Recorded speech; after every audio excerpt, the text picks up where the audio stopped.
Hello guys, তো আমি ঋতুপর্ণা চলে এসেছি একটা মিনি ব্লগ নিয়ে। আজকের মিনি ব্লগ থিম হচ্ছে আমি আমার রুমটা পরিষ্কার করব। দেখো কিভাবে করি, দেখতে থাকো, সাথে থাকো। তো ফার্স্টেই যেটা করব, আমি আমার বিছানার যে বেডশিটটা আছে ওর ওপরে যে কম্বলটা আছে সেটা আমি ভাঁজ করে নিচ্ছি। দেখো বেডশিটটা চেঞ্জ করলাম না, কারণ আমি গতকালকে এটা চেঞ্জ করেছিলাম, সেই জন্য আমি চেঞ্জ করলাম না। দেখো একে একে আমি বইগুলো গুছিয়ে রাখছি, মানে যা যা টুকিটাকি জিনিস আছে আর কি আমার এর মধ্যে, সেগুলো আমি গুছিয়ে রাখছি। তো দেখতেই পাচ্ছ কিউট কিউট জিনিস আছে আমার রুমে।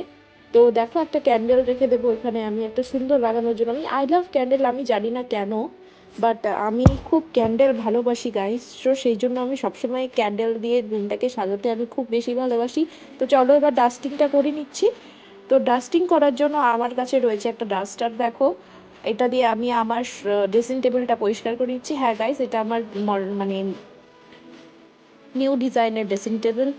তো গাইস, তো এবার আমি ডাস্টটা করে নিচ্ছি। প্রচুর ধুলো জমেছিল এবং সাথে অনেক ধুলো জমেছিল।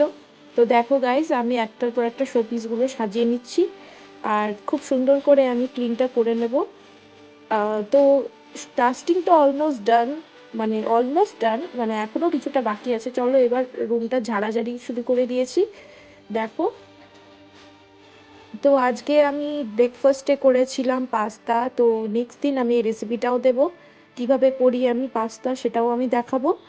তো আজকে ফিলহাল ডাস্টিং ভিডিও নিয়ে আমি চলে এসেছি গাইস। তো দেখো ঝাড়ুটা দিয়ে দিচ্ছি সুন্দর করে, মানে যতটা পারা যায় আর কি দিয়ে দিই। বাড়িতে যেহেতু কাজের লোক নেই সেজন্য তো একাই, মানে সবাই মিলেই সব কাজ করি। এমন নয় যে আমি একাই সব কাজ করি, সেটা বলবো না সব সময়। হ্যাঁ, এই ধুলোগুলো আমি পরে ফেলে দেবো গাইস। আপাতত আমি সব পরিষ্কার করে নিয়েছি। দেখো গাইস আমার রুমটা কত সুন্দর লাগে। তো ভালো লাগলে আমার ভিডিওটা একটা কমেন্ট করে দিও। তো এই হচ্ছে আমার রুম। তো আমার রুমটাকে আমি সুন্দর করে সাজিয়ে নিয়েছি। তো ওকে, বাই বাই।